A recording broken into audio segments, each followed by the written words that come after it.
आज का क्लास है आप लोगों का विरंजक चूर्ण, ब्लीचिंग पाउडर। विरंजक चूर्ण किसे कहते हैं? इसका सूत्र होता है CaOCl2, या आप इसको लिख सकते हैं CaOCl × Cl, ऐसे भी आप इसको लिख सकते हैं। तो ये बनती कैसे है वो जानना है। तो शुष्क बुझे हुए चूने पर क्लोरीन गैस प्रवाहित करने से विरंजक चूर्ण बनती है। शुष्क बुझा हुआ चूना CaOH का होल 2, ये चूने का पानी या शुष्क बुझा हुआ चूना का सूत्र है। इसमें क्लोरीन गैस प्रवाहित करना है कितना सेंटीग्रेड पर? 40 डिग्री सेंटीग्रेड पर। तो आपका ये बन जाएगा CaOCl2 प्लस H2O, यही विरंजक चूर्ण बन गया। कितनी आसानी है। तो ये कैसे बनती है? शुष्क बुझे हुए चूने पर क्लोरीन गैस प्रवाहित करने से विरंजक चूर्ण बनती है। चलिए, ये तो जान गए बनाने की विधि। इसका गुण जानेंगे। गुण, किसका गुण? विरंजक चूर्ण के गुण। तो विरंजक चूर्ण का पहला गुण क्या है कि यह जो होता है सफेद रवादार चूर्ण होता है। नहीं, विरंजक चूर्ण क्या होता है? सफेद रवादार चूर्ण होता है, रवादार चूर्ण होता है। दूसरा, इसमें जो होता है एक विशेष प्रकार की गंध होती है, विशेष प्रकार की गंध होती है। आप इसको सूंघ करके ही आसानी से पहचान लोगे कि यह क्या है, विरंजक चूर्ण है। तीसरा, इसे आप हवा में अगर खुला छोड़ देते हैं तो यह कार्बन डाइऑक्साइड से अभिक्रिया करके क्या बना लेता है बुआ रे? कार्बन डाइऑक्साइड से अभिक्रिया करके बना लेगा कैल्शियम कार्बोनेट और क्लोरीन गैस मुक्त करता है। ये सब इसका विशेष गुण होता है, समझे। और इसका उपयोग कहाँ किया जाता है? तो विरंजक चूर्ण का उपयोग सबसे पहला है कागज कपड़ा के विरंजन में इसका उपयोग किया जाता है। यानी जब कागज कपड़ा बनती है तो इसको एकदम साफ करने में किया जाता है। यह रंगीन पदार्थों को रंगीन कर देता है, यानी साफ व्हाइट कर देता है।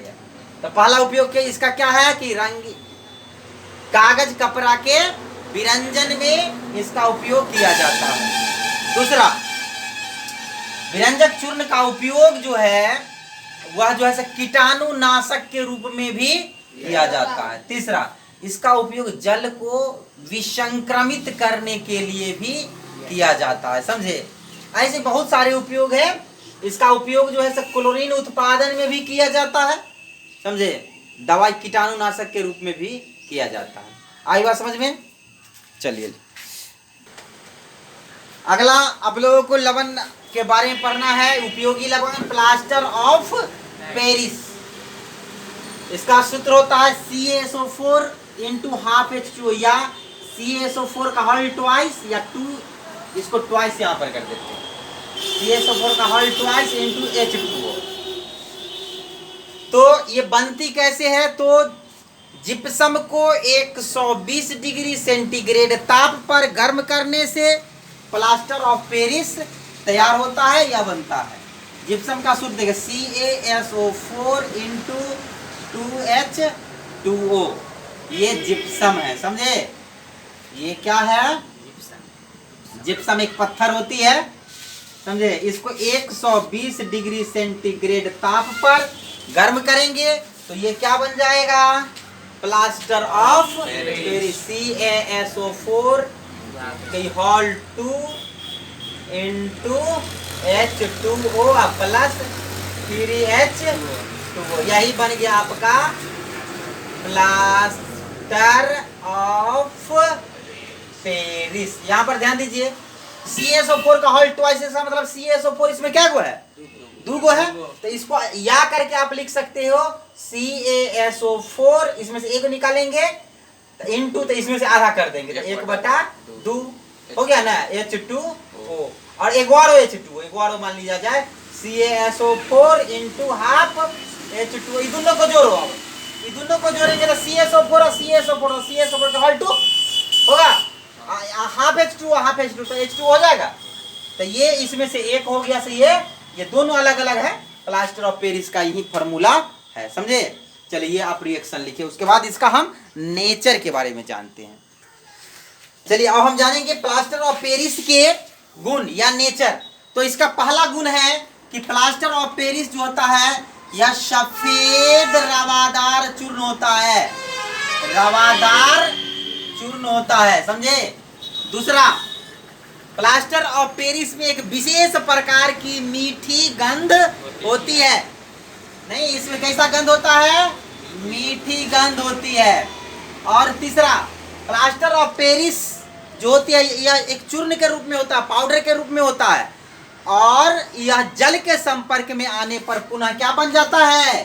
पुनः जिप्सम में बदल जाता है। जैसे CaSO4 इंटू H2O, ये जिप्सम, ये आपका प्लास्टर ऑफ पेरिस है, इसमें पानी मिलाइएगा ना तो यह पुनः क्या बन जाएगा? CaSO4 इंटू 2H2O बन गया ना, ये पुनः जिप्सम में बदल गया ना,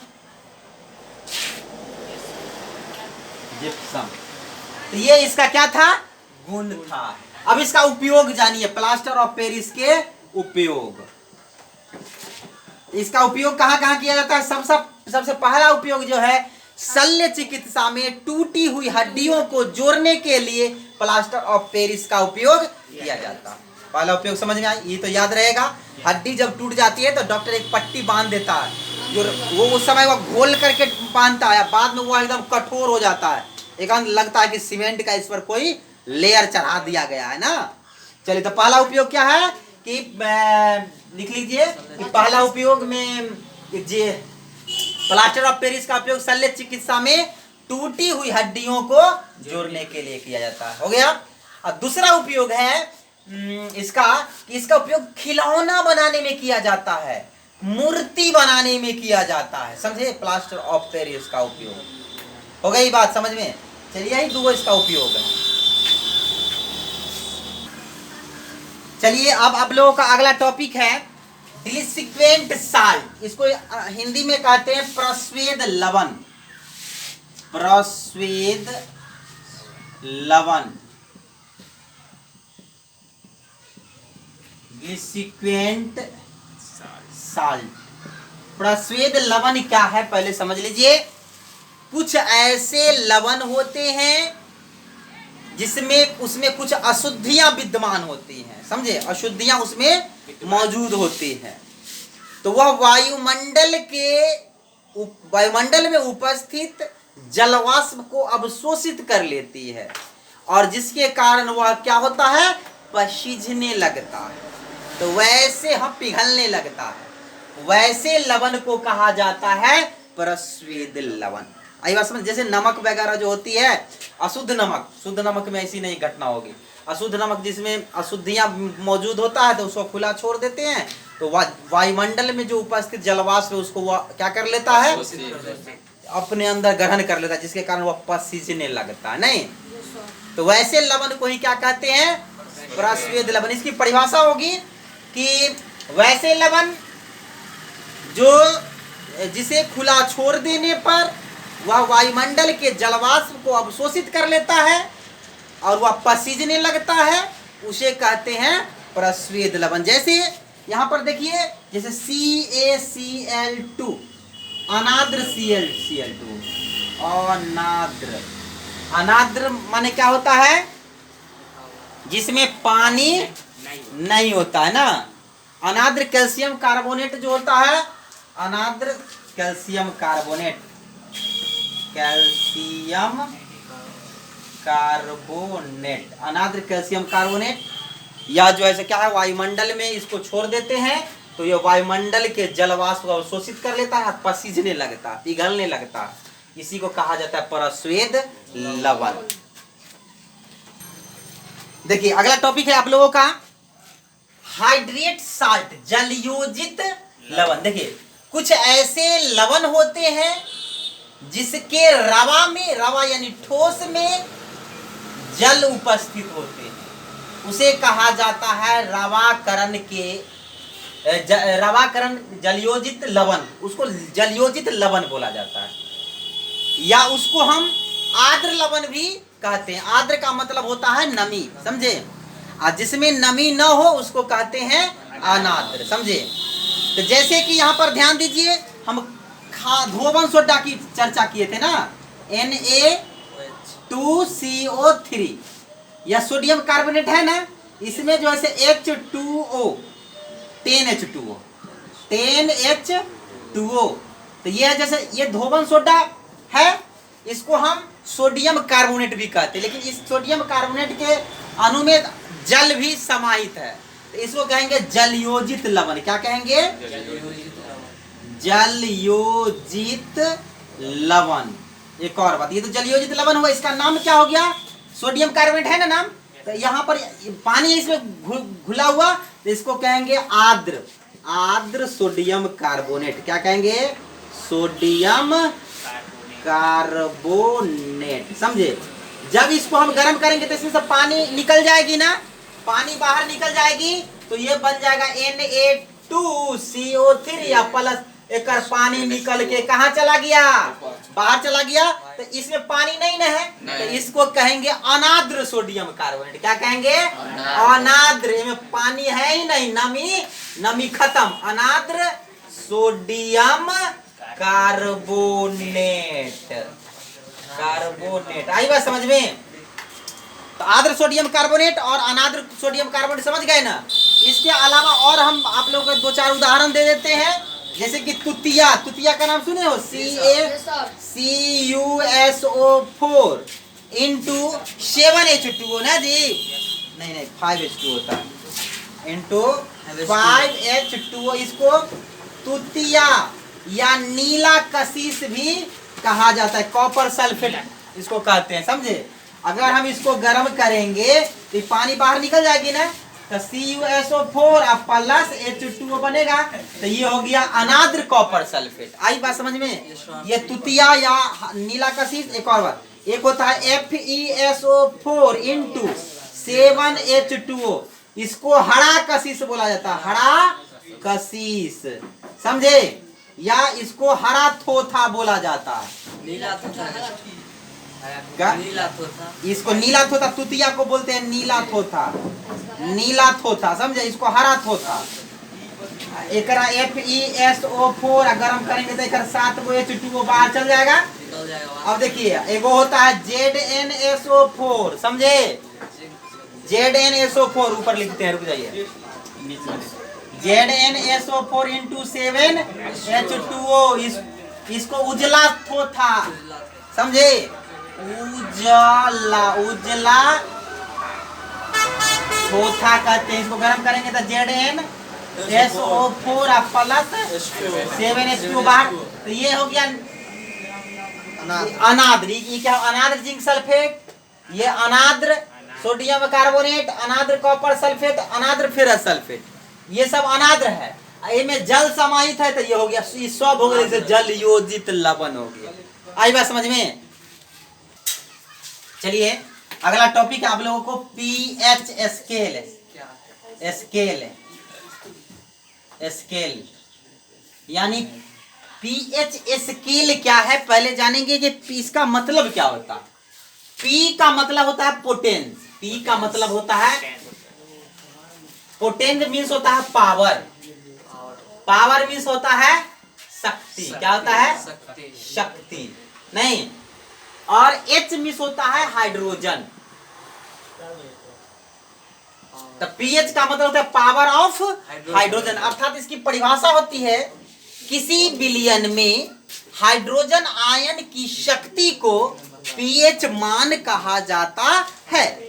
अब किसी विलयन में हाइड्रोजन आयन की शक्ति को क्या कहते हैं? पीएच मान कहते हैं। और जिस स्केल से इसका मान निकालते हैं उसे पीएच स्केल कहते हैं, समझे। तो देखिए एक पीएच स्केल हम बता रहे हैं आप लोगों को, एक पीएच स्केल होती है, इसमें जो है इसका 0 से लेकर के यहाँ 14 तक इसका अधिकतम मान होता है, समझे। तो यह 0 है, 1 होगा, 0 के बाद क्या होगा? 1 होगा, 2 होगा, 3 होगा, 4 होगा, 5 होगा, 6 होगा, 7 होगा, 8 होगा, 9 होगा, 10 होगा, 11 होगा, 12 होगा, 13 होगा, अंत में 14। समझे? देखिए एक हम पीएच स्केल ही हम आपको 0 लेवल से 14 लेवल तक बताए। समझे? अब यहाँ पर ध्यान दीजिए, अगर कोई बिलियन में हम का पीएच स्केल माप रहे हैं, पीएच स्केल से उसकी शक्ति, हाइड्रोजन आयन की शक्ति अगर 7 से कम आएगा तो उसकी क्षारीय अम्लीयता बढ़ेगी, अम्लीयता बढ़ेगी, माने बढ़ती हुई अम्लीयता इधर आएगी तो बढ़ती हुई अम्लीयता इधर आएगा तो क्या होगा? बढ़ती हुई अम्लीयता। यहाँ 7 से अधिक जाएगा तो बढ़ती हुई क्षारीयता। और अगर 7 आ गया, नेट 7 आ गया तो वह क्या हो जाएगा? उदासीन हो जाएगा। यह क्या हो जाएगा?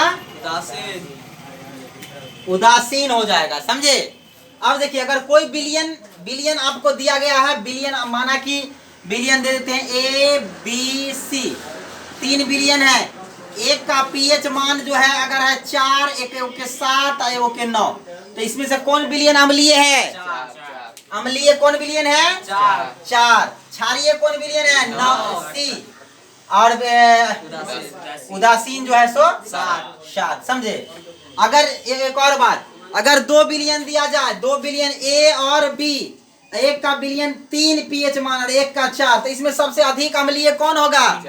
3 वाला। समझे? और ये कम अम्लीय होगा ना। आई बात समझ में? तो यही एक पीएच स्केल है जिसके द्वारा जो है हम किसी बिलियन में हाइड्रोजन आयन की शक्ति को क्या करते हैं? निकालते हैं। समझे? अगर उसकी हाइड्रोजन आयन की शक्ति 7 से कम है तो वह अम्ल होगा, 7 से अधिक है तो वह क्षार होगा, 7 है तो वह क्या होगा? उदासीन लवण हो सकता है। समझे? आई बात समझ में कि नहीं आई? तो जल का पीएच मान जो होता है सो क्या होता है? 7 होता है। लवण, सब लवण का पीएच मान 7 नहीं होता है। जो उदासीन लवण होता है उसके पीएच मान 7 होता है। अम्लीय लवण पढ़ाए हैं, अम्लीय लवण पढ़ाए हैं, क्षारीय लवण ही पढ़ाए हैं। तो अम्लीय लवण का उदासीन पीएच मान कितना होगा? 7 से कम। क्षारीय लवण का पीएच मान 7 से अधिक होगा। आई बात समझ में? चलिए आप लोग ये उतारिए।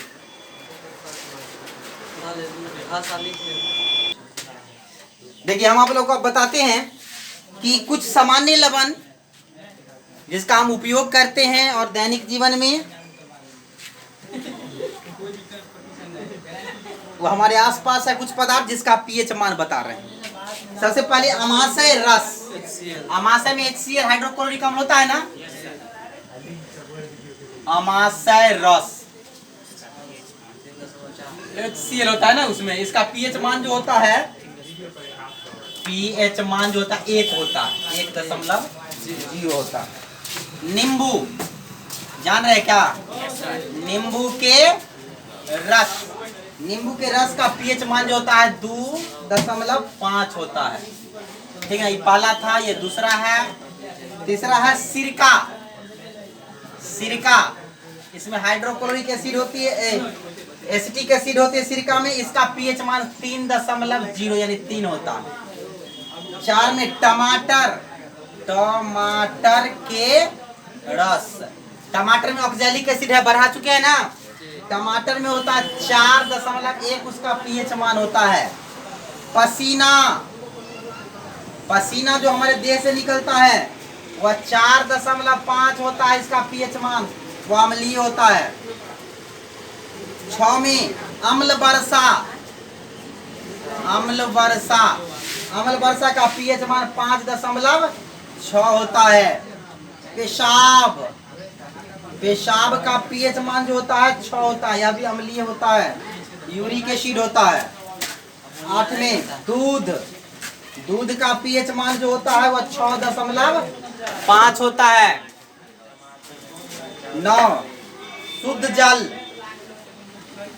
शुद्ध जल जो होता है, शुद्ध जल, शुद्ध जल का पीएच मान जो होता है 7 होता है, नेट 7। उसका आंसू, आंसू का पीएच मान जो होता है कितना होता है पता है? 7.3। खून, ब्लड 7.4 क्षार होता है। पित्त, पित्त पित्ताशय में जमा होता है, निकलता है लीवर से। पित्त का पीएच मान होता है 7.5 से लेकर 8.8 तक। चूना जल, चूने का पानी, उसका पीएच मान 11 होता है। समझे? ये सब ऑब्जेक्टिव में पूछता है, इसीलिए ये इसको आप एक बार देख लेंगे अच्छा से, उतार लीजिए।